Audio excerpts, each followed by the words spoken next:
আজকে আমরা ধুবড়ি নতুন পার্কের মধ্যে আসছি। তো পার্কটা আর কি পুরানাই ছিল, তো এখন নতুন করে আর কি কালার ফালার করে গ্রিল ফিল লাগাই, ঘোরা আলাপ আরও অন্য কিছু আলাপের জন্য বাড়াইছি। তো ভাই বললো চল, অনেকদিন থেকে পার্কে আসি না, পার্কে যাই, গায়ে নিয়ে তবু দেখি পার্কটা কিরকম। নদীর জলও বাড়ছে, ব্রহ্মপুত্র নদী আছে সামনে। ভাই নতুন টিকিট কাউন্টার চালু হয়েছে, তো ওই যে ধুবড়ি নেতাই ধুবানি পার্ক দেখতেই পাচ্ছ তোমরা। তো এখানে নতুন 20 টাকা করে টিকিট কাউন্টার, ঠিক আছে।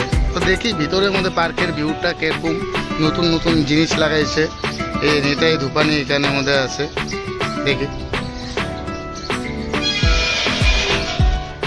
নকুল, পার্কের টিকিটের দামটা ভাই বেশি হয়ে গেছে না ভাই?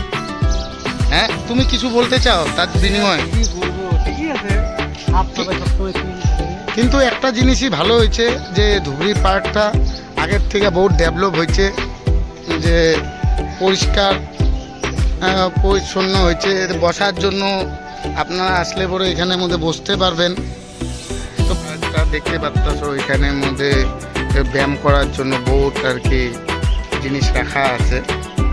তো সকালবেলা যারা আসবে মর্নিং ওয়াক করতে, তারা এখানে ব্যায়াম করতে পারবে।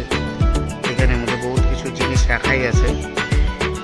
ইভিনিং ওয়াক যারা করতে আসবে তাদের জন্য জিনিস রাখা আছে, তারা করতে পারবে। এখানে ব্যায়ামের বহুত জিনিস আছে।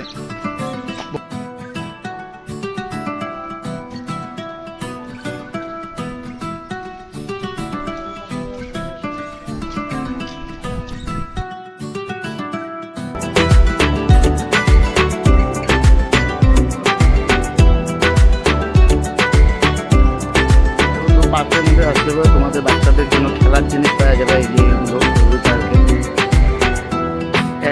একটার পর একটা আর কি খেলার জিনিসের আর কি আছে বাচ্চাদের, দেখতে পাচ্ছ।